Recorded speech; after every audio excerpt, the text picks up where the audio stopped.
Hey guys, welcome back to another episode of the Music Den. I am, of course, your host, Armando Venditti. Hoping you guys are having a good Friday afternoon, and whenever you happen to be watching this, afternoon, morning, evening, and that you're looking after yourselves and one another. We're back. New series.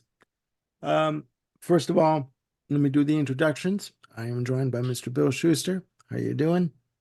Good, Armando. Half asleep, but that's typical for me. So Join the club. Join the club. No. Um, Ladies and gentlemen, even though the top five albums of the 70s is still in the midst of airing, the episodes are going to air up until February the 2nd, which is next Friday. Bill and I decided to, and again, I will give full credit to Mr. Bill Schuster on this idea for this episode, or these episodes, or these series. We decided to carry on with, I would say, what, chapter two of these series. And we are going to concentrate on our top five albums of the 1980s. We're going to go from 1980 to 1989. Now, as I was saying to Bill before we started taping, this was a bloody effing difficult decade to rank for me.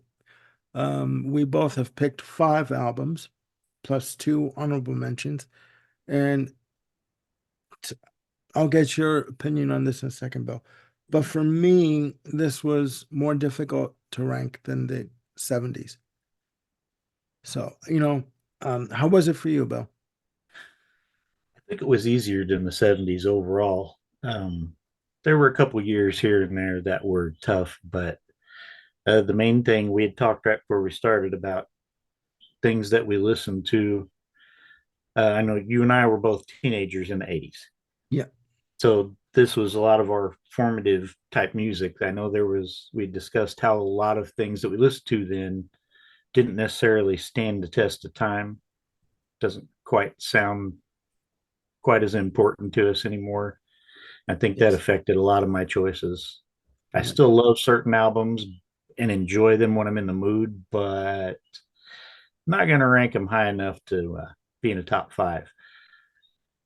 It's true. It's true. And ladies and gentlemen, this is why I'm wearing all black to mourn the albums that did not make our top five list of the 1980s. Really, swear to God, it was really difficult. It was really difficult for me personally to come up. I mean, the 80s were still a good decade for albums. It's just the musical landscape had changed. You got into we're past punk, we're into new wave, and stadium rock and arena rock is still around, but to a lesser degree in my book, as opposed to from the mid 70s into the 80s. So this is going to be an eclectic list, to say the very bloody least. So without further ado, I'm going to pass the virtual mic over to Mr. Bill Schuster, and we're going to start off with our top five albums of the 80s. So, Mr. Schuster, please take it away. All right. Thank you, Armando. All right. You mentioned Stadium Rock. Yeah. Well, yeah. This could be considered that. It could be AOR. This band was awesome in the 70s. Had a lot of great songs I loved, but not awesome enough to make a single one of my lists through the 70s. But this album, they finally hit that sweet spot. They added a nice pop sheen and some major hooks, and they created their most successful album. It's REO Speedwagon with High Infidelity. Oh, okay. And the big hits on here, of course, were Keep On Loving You and Take It On the Run, one each from the main two guys, Kevin Cronin and Gary Richrath. And yeah, this thing was a monster hit. It sounds immaculate. Gary's guitar tone on this thing is a thing of beauty. I always liked him as a guitarist through his 70s stuff. I mean, stuff like Golden Country and Riding the Storm Out and Keep Pushing, all these songs that a lot of hard rock fans know. But he really took it to a different level. It's I don't want to say necessarily David Gilmour esque, but it's kind of that vibe. It became smoother somehow. and just really gorgeous tone. And it's that way all throughout this album. And this thing's just loaded with hooks. It was very successful for a reason. And yeah, it's an easy, predictable choice, but I don't care how many times I've heard it after all these years. I still absolutely love this album while it's playing. No justification needed. It's your choice. It's a good choice. Is there a track on there called Don't Let It Go? Don't Let Him Go. Don't Let Yes, Him Go. Okay. that is the first track. Yeah. You don't Okay. let him go. That's the one track I remember. Uh, the more heavier of the tracks on that album that I remember as a single. Okay, it's Don't Let Him Go. Okay. Oh, it's a good choice. It's a good choice. Ladies and gentlemen, if you see a bit of a glitch on the screen, it's just the reception that we're getting right now. So, hopefully it will improve. There we go. So, my number five, from 1980. And because my selections are at number five, doesn't mean that they're bad albums. It's just, again, when you do these lists, you have to put them in an order somehow. So, um, you know, my number five is from Black Sabbath, Heaven and Hell. Uh, you know, the debut of Ronnie James Dio on lead vocals for the band. Fantastic album cover, with the angels smoking cigarettes. I mean, Van Halen didn't come up with it first. Black Sabbath did. So, the title track, the two-part, um, you know, title track, which is fantastic. Heavy hooks, heavy rhythm guitar from Tony Iommi. Neon Nights. Like, come on, you know, fast-paced, fantastic tempo, fantastic guitar. Um, I've always said I've liked Ronnie James Dio era, although it was really short, as opposed to the Ozzy Osbourne led era, because Ronnie James Dio just had a voice that came from the gods. I'm sorry. Good melody, soaring vocal range, just effing amazing. Die Young, another good track off the album, very heavy. And Lady Evil, some people would say that's a lesser track in terms of composition, but there's no denying that Neon Nights and Die Young are, you know, bloody hell, just amazing. And I do remember seeing the video. I was 10 at the time, and I remember seeing the video for Neon Nights, and it's, just an amazing album. So that's my number five. You're It number is a good four? one. Sorry. That's a good one. Yeah, I know. Thank you. Yeah, obviously, for those that braved our Black Sabbath ranking show from a few weeks back, the epic that it was, we all thought highly of Heaven and Hell. So, Yeah. it's a great album. Yes, it is. All right, this is another the band's all-time best-selling album. I got blockbusters here to start, and this is one of the all-time best-selling albums ever by anyone. It's the first album with their replacement singer after the original died. I'm sure you know where I'm going with this now. AC/DC, Back in Black. Mm-hmm. Still in the shrink wrap. Excuse the glare there. No problem. Yeah, this thing has been played to death, of course. I mean, You Shook Me All Night Long, Hell's Bells, and the title track have been absolutely run into the ground by rock radio stations for over 40 years. And I'd say Shoot to Thrill as well. That's another one, Yeah. which is probably still my favorite track on the album. But again, like the REO Speedwagon album, it's popular for a reason. It absolutely deserved its success. Yeah. Uh, Yeah. this was kind of, I guess you could, the, the early Mutt Lang days here. I think this album in particular really set his career off like a rocket. Yeah. So yeah, he did a great production job on this. It sounds wonderful. I mean, listening to this, you wouldn't even know that Brian wasn't in the band for a long time prior. He blended in seamlessly. Yeah, yeah. No, true enough. True enough. Good selection. That was going to make my list. My number four, guys, this is where the eclecticism comes in, is Prince with Dirty Mind. Um,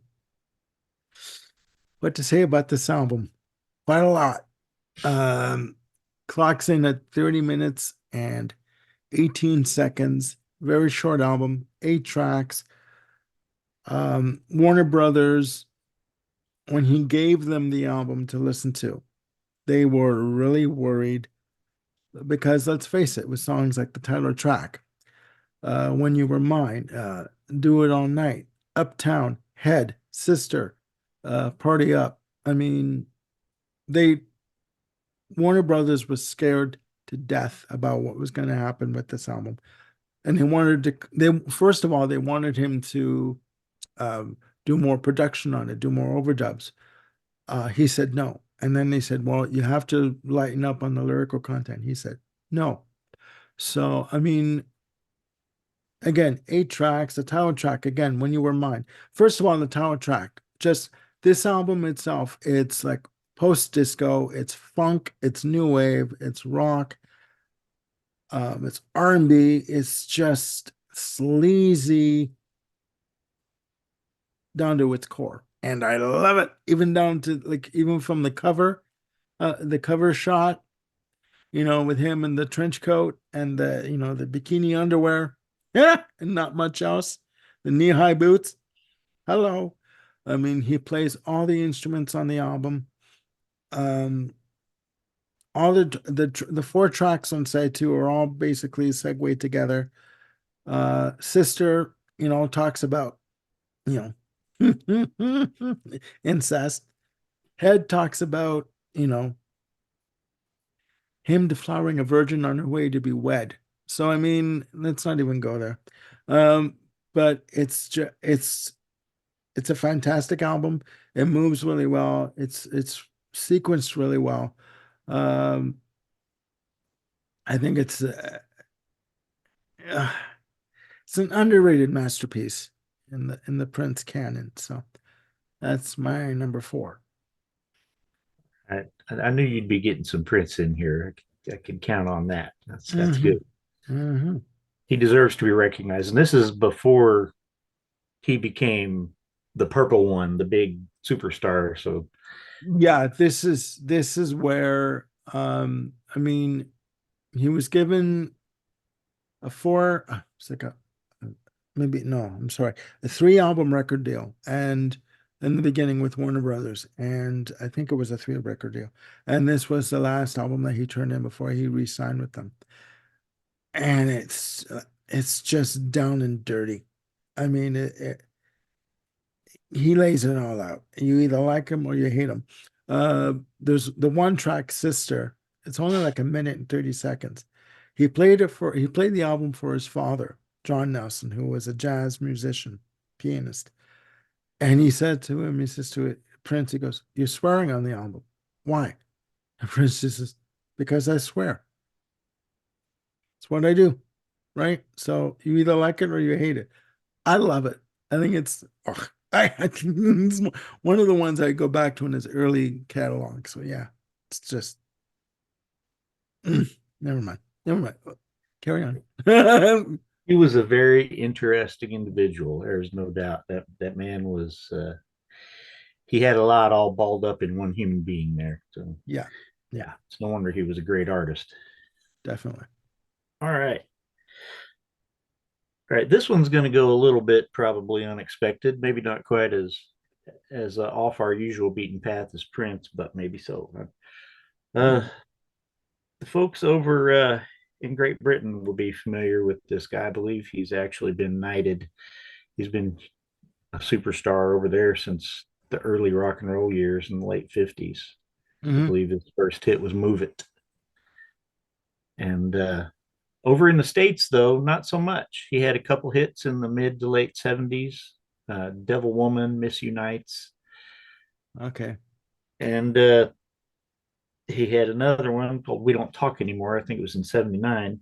This if I'm correct, this is the follow up album. Uh, this is Cliff Richard with "I'm No Hero." Uh, give a shout out to my mom. We used to live on base housing up in Alaska back in 1980 when this came out, and she had the cassette. And she would exercise by listening to this cassette and jogging up and down the stairs. So it was a pretty good workout. So that gives you an idea. It's a bopping album here. It's fairly upbeat for the most part. It's got a couple ballads, but again, it's one of these albums that's loaded with pop hooks.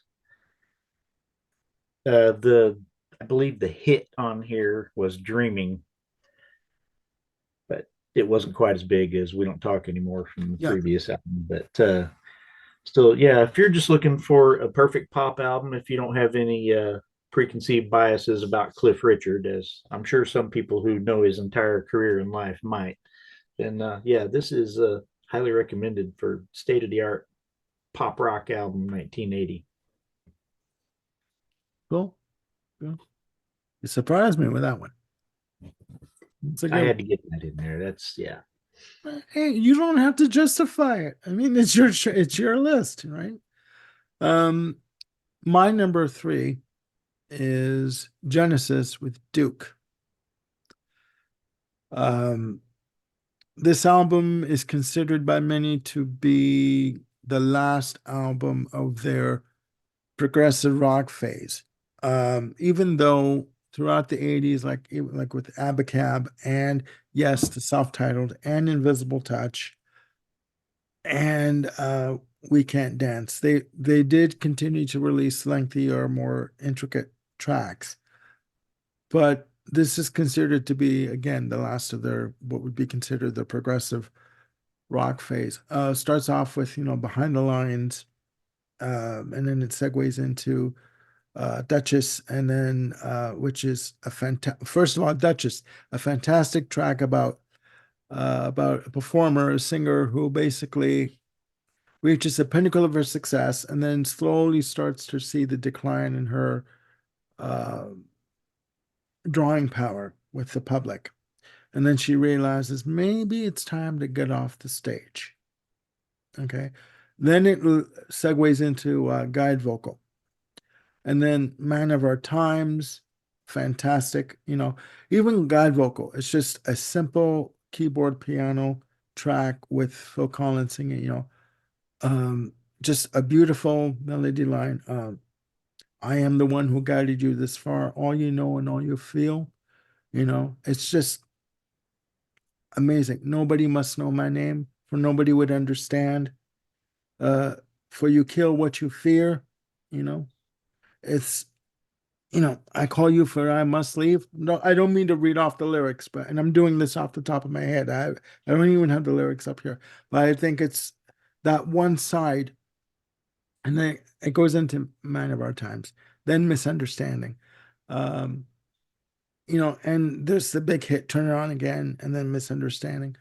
There were the two hits from the album. Um, the story goes with the album is that the Behind the Lines, it was supposed to be Behind the Lines, Duchess, guide vocal, and then Duke's Travels and Duke's End. That was supposed to be side one. They decided to split it up and put Duke's Travels and Duke's End at the end of side two. It's the tracks after Turn It On Again on side two that kind of deaden it for me. There's a bit of a loss of continuity for me on that album. I think that if they had put the entire with Behind the Lines and then Duke's Travels and Duke's End, all those tracks on one side, it would have made a killer first side. But I digress. Fantastic album. Duke's Travels and Duke's End, a fantastic way to end the album. Very atmospheric, very original, just textured in there, which is why it's my number three. It's a good pick. Obviously, I'm not going to complain about a Genesis selection. There you go. There you go. I didn't mean to ramble on, but I just, for the longest time, this album was listed as my one, and it still is, but it's listed as my one desert island album. a list of albums to take on a desert island, this would be one of them. But it is number three. Just Let's see here. I almost thought about switching my number two and my number one, but I decided to stick with what I had going. This band had previously had an album produced by Tom Werman, who was kind of brought in to give them a bit of a more of a pop sheen. And well, it had mixed results. I liked the album, but it particularly left out one Mr. Albert Bouchard, who is my favorite member of this band. But he came back with a vengeance on the follow up and was instrumental in spearheading the sound on this album. It's Cultosaurus Erectus by Blue Oyster Cult. This album is generally much harder and heavier than Mirrors. In fact, it's really one of their heaviest albums overall. And I think part of that is Albert. Yeah. He wanted to go back to this. And Black Blade is probably the song that most people know. It's a Eric Bloom, Michael Moorcock collaboration. mhm. But that's the most popular song in the album, probably, but even that wasn't really a hit. This really didn't have any hits. Monsters. It's a contender for my all-time favorite Blue Oyster Cult song. That's a song that Albert wrote with his wife at the time, and she wrote the lyrics for it. It's actually a cool song about a flight in space, and you can interpret it how you like. But somebody eats a gun at the end. There's a little bit of jealousy involved, and yeah, strange things happen when you're trapped out in space for a while, I guess. But the cool thing about this song, it starts out very heavy, but then it has this nice, weird jazz break in the midst of it. And I love when bands do stuff like that. And Blue Oyster Cult is a weird band, so when they do weird things like that, that's what I want from them. So this was right up my alley. It also has the Buck Dharma song Divine Wind, which at the time this was being put together and released, there were a bunch of United States citizens being held hostage in Iran at the time. Mhm. And this was Mr. Donald Roser, Buck Dharma's response, I guess. It was just his little song with the chorus goes, if he really thinks we're the devil, then let's send him to hell. It's, yeah, Buck Yeah. trying to sound tough. I mean, it's if you see Buck, it's kind of hard to imagine this guy being tough, but but it's all right. It was still a cool song. Yeah, the Marshall Plan has the distinction of being written by all the members of the band with potentially mixed results. Some people love song, some people hate it. I like it quite a bit. It has a guest vocal appearance by Mr. Don Kirshner Really? as himself. Yeah, yeah. I He's not gotta. singing; he's speaking. Okay, spoken word. Okay. Yeah, but yeah. This and of course the cool cover with the dinosaur. This one is difficult to spot the classic BOC chrono symbol that is on all their albums. You can't begin to see it here, but there's a little ship flying here. It's very tiny. It's on the ship, so it's almost non-existent. And you got the back, which is all kinds of little Blue Oyster Cult mythological bits that play into their own particular Yeah. mysterious everything. They have their own little reality. Yeah. So yeah, if you only know the hits from Blue Oyster Cult, oh my God, go get this. This is beyond, and it's one of the last two albums featuring the entire original lineup too. So Jeez. Okay. I've got the Blue Oyster Cult Columbia recordings box set. So you and I are gonna sit down one day and we're gonna come up with a time to do this album ranking because, ladies and gentlemen, surprise, we're gonna do a Blue Oyster Cult album ranking. This has been on the books for months. We're gonna get it done, but it's a good choice. It's a good it'd be choice. difficult. Oh yeah. Oh yeah. It's a good choice. Because again, just quickly, Blue Oyster Cult are more than just, Don't Fear the Reaper.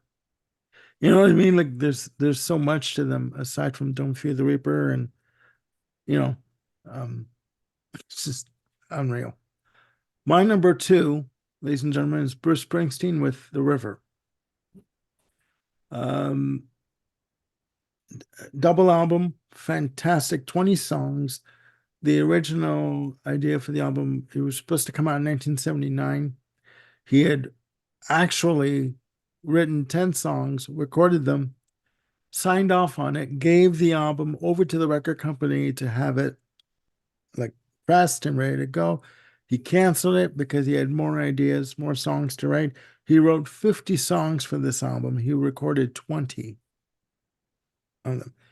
You know, the original album title was going to be called The Ties That Bind. Okay. And if you get the box set that came out in 2015, you have the original 10 track single disc LP in the collection. I have it in the basement somewhere. Um, this is, considered Americana rock, like Heartland rock, whatever you want to call it. The Ties That Bind, Sherry Darling, Jackson Cage, The River, fantastic track. Hungry Heart, the big single from the album. Cadillac Ranch, side two or side three, track two. The beautiful, heart-wrenching Drive All Night, 8 minutes plus. Just brilliant. Fade Away, you know. There's not one track that I would skip on this album, which is why it's number two. So It is a good one. That was on my short list, but just missed the cut. So, it oh my God, it's just like unbloody real. Uh I there's other albums that, on this list, on these lists that, that, you know, just like this one almost bring me to tears when I listen to it. My brother-in-law, who's no longer with us, my ex-brother-in-law, I should say, had this album in his collection. Uh, and he would bring it over and play it. And at 10, you don't understand, right, what the significance is with the music, but the older you get, the more you tune into it. So that's my number two. good pick. I'm glad we're covering a number of the bases here between us. We don't have a whole lot of crossover yet. So No, no. all right. This one, wow. Like I said, I could have flipped it with Blue Oyster Cult, but it was pretty tight between these two, but it kind of had to be this one, I think. It's Rush, it's Permanent Waves. It's not even one of my favorite Rush albums. I know that's kind of blasphemy as a Rush fan, but it's a freaking masterpiece. No matter. I mean, you have the obvious Spirit of Radio and Free Will. Those are the ones that everybody knows that have been played ad nauseum Mm, on the rock stations for decades. But of course, it also has Natural Science, which is one of those hardcore Rush fan deep cuts that everybody loves. That, yeah.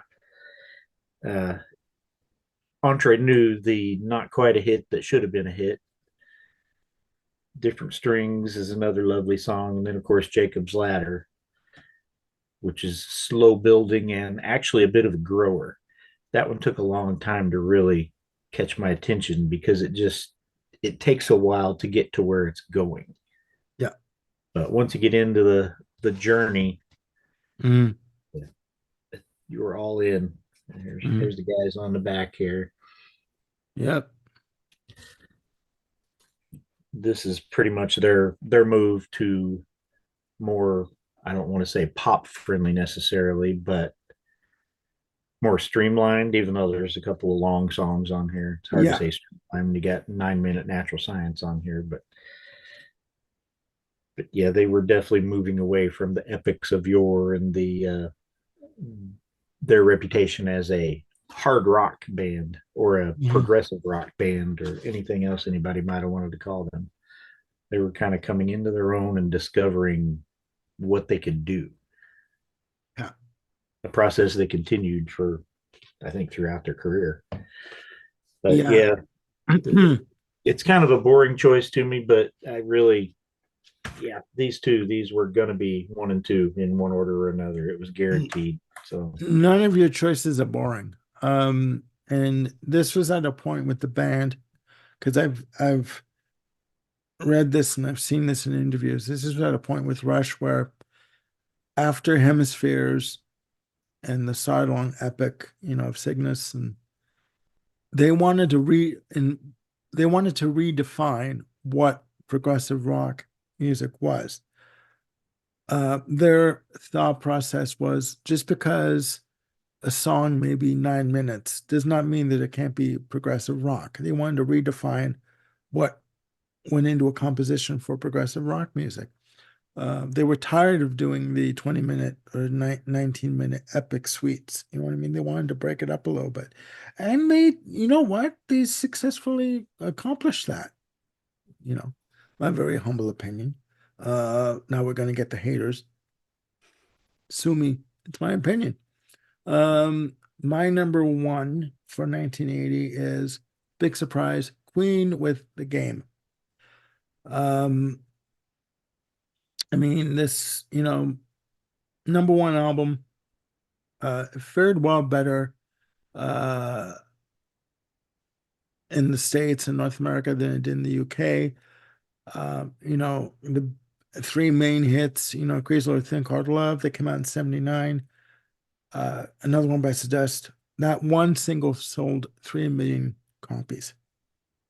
And Play the Game, which just, you know, I think it hit number 40 or 49 on the chart. So it really wasn't a big hit for them. But it was a single. It was a chart up, it was a chart single. So you have 10 tracks, you have um uh, you know, okay, yeah, Play the Game, Dragon Attack, another one bites the dust, Need Your Love Tonight, Crazy Little Thing Called Love, side two, Rocket Prime Jive, Don't Try Suicide, Sail Away, Sweet Sister, Coming Soon, and Save Me. You know, heavy album, more sparse in the production. There was more room for the instruments to breathe a little bit. Um, this was also the year that they released the Flash Gordon soundtrack in November of 1980.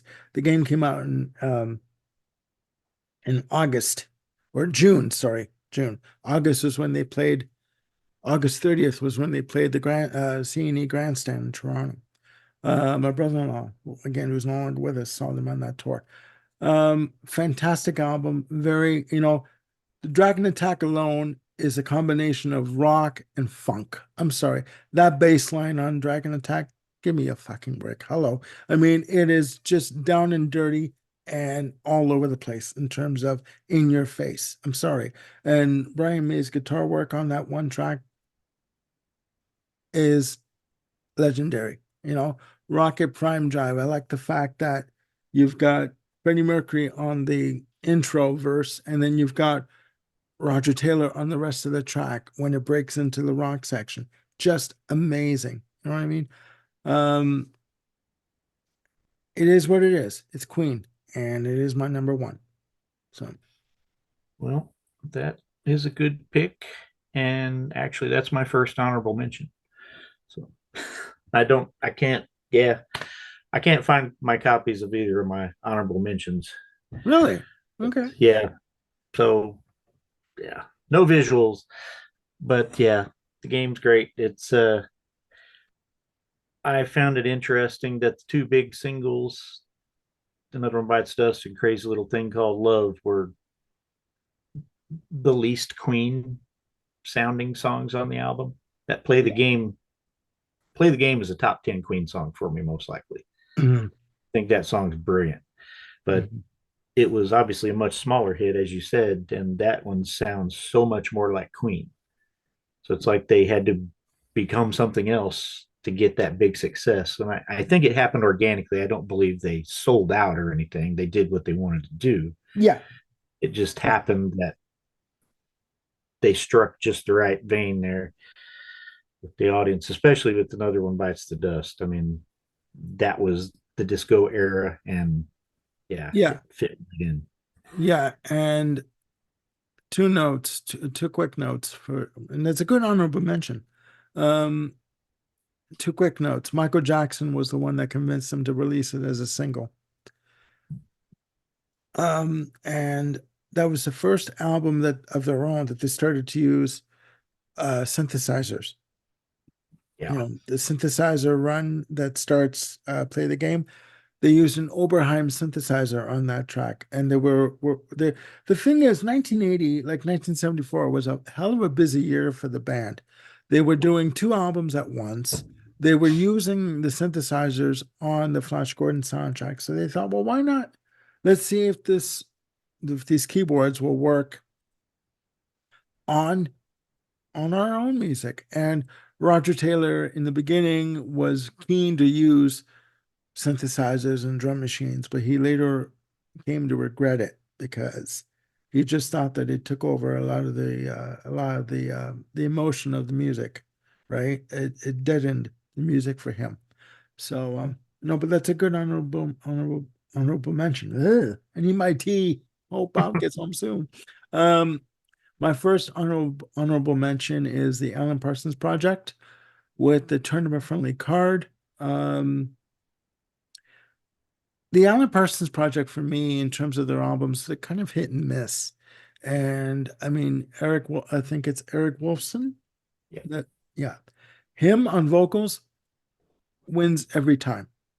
Like this song features the track Time, yeah, and that the edited version made a lot of K-Tel compilation releases back in the early 80s. And I've always loved that song. Okay. Um, but the rest of sometimes the other vocalists that he used on the albums were hit and miss, right? It, which is why it's an honorable mention. So that's my first one. yeah.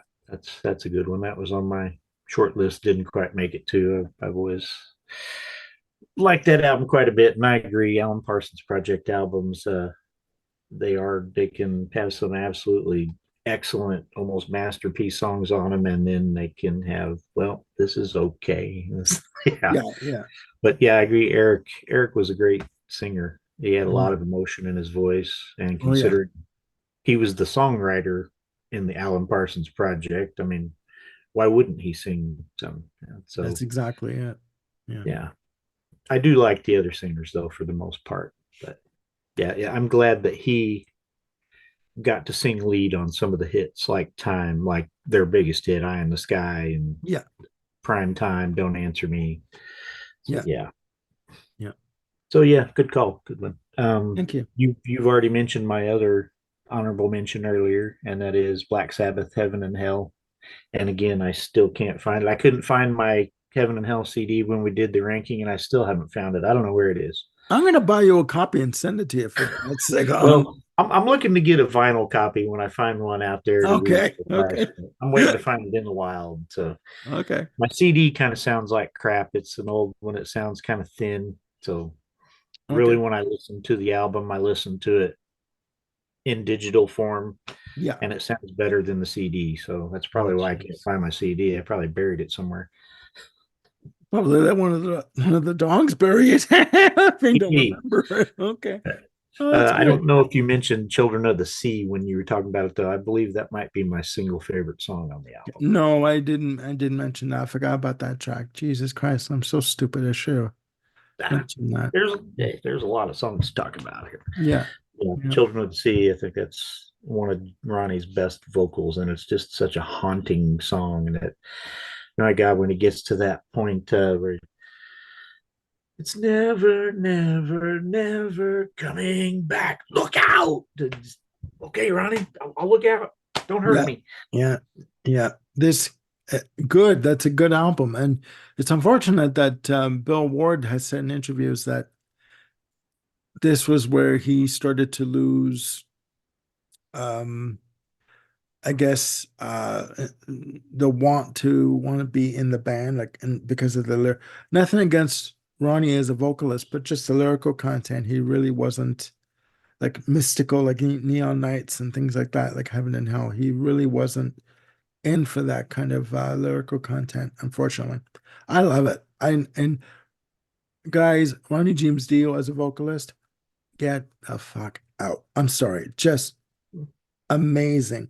I don't mean to swear, and if my sister Anna's watching, I'm sorry, Anna, but it's just forget it. It's just, he wins hands down. Case closed. We're done. Uh, sorry. Um, so do you have something to add, or I mean, I was just thinking, it's the eternal metal question, classic hard rock metal. Ronnie James Dio or Rob Halford. That's I've never fully answered that to my own satisfaction. I love them both for different reasons in that particular genre. So I'd say yeah, they are the top two. James Deal, Ronnie James Dio. I'm sorry. I'm sorry. He could have sung opera for God's sake. His vocal ability and his range and his majestic use of melody, just amazing, amazing. I am sorry. It is what it is, and nobody um, can come close. There's Freddie Mercury, and then there's Ronnie James Dio.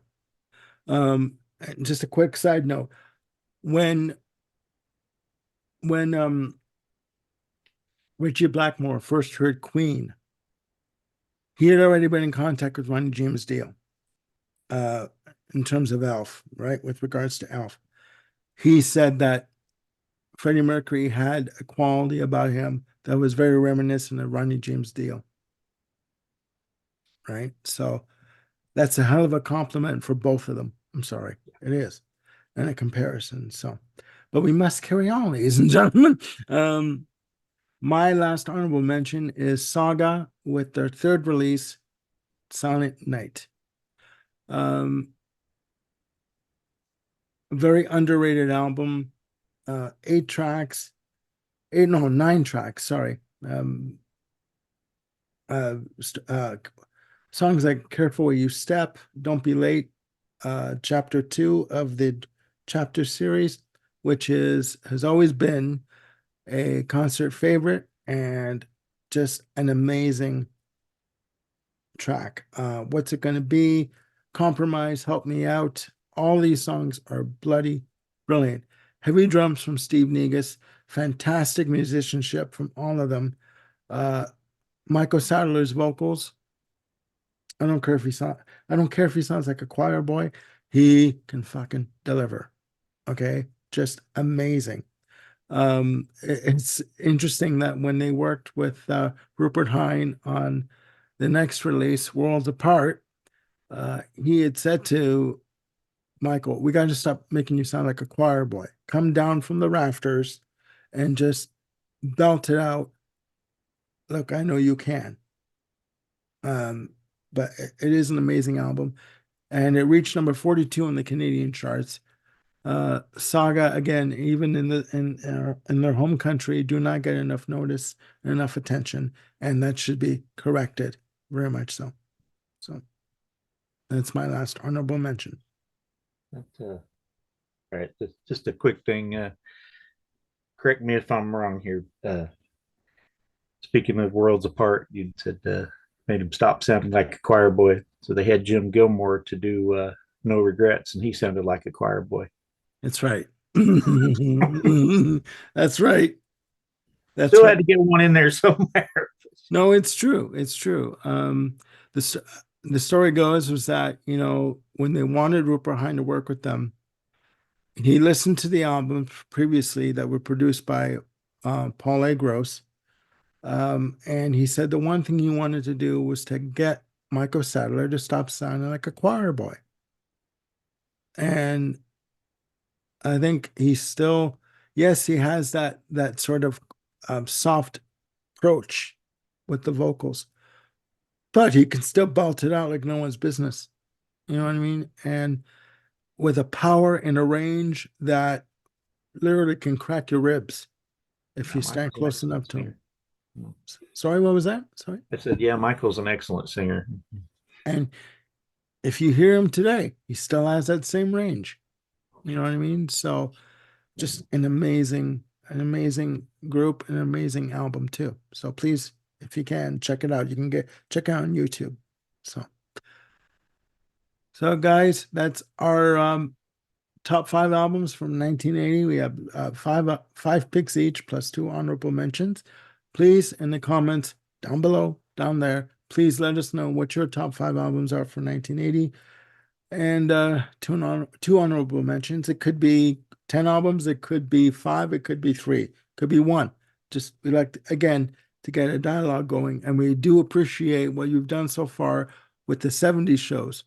Again, these choices may not be what you would pick, but that's the purpose of this, to get you involved and to give us your choices. There are no right or wrong answers, just opinions. Okay. Yeah, So, it's a lot of fun to hear everybody's choices. I like going through the comments and seeing the things that we've missed. Some we might have thought of and just didn't have room for and wanted to yeah, put on. yeah, And there's some on there I've seen like I've never heard of this. Now I'm curious about it. So yeah, keep the comments coming, folks. Keep your lists coming. I'm enjoying it. yeah, Hope we you are both too. are. We both are. No, some great choices, right? So, ladies and gentlemen, please join us again for our next episode coming up soon. Top five albums for 1981. Um, so from Mr. Bill Schuster, I'm Armando Venditti, still in black, still in mourning, you know, it's for my choices. Um, we will see you soon with another episode. So please, again, look after yourselves and one another. And please click like and subscribe and hit the notification bell to keep yourselves on top of any new content that I've got coming up. These 80s episodes are going to go for 10 segments. So we're going to have lists coming out of you know what. So don't worry about it. It's going to be something, hopefully, for people to enjoy, and new music for people to discover. You know what I mean? So, again, we will see you soon with another video. Again, look after yourselves and one another, and bye for now.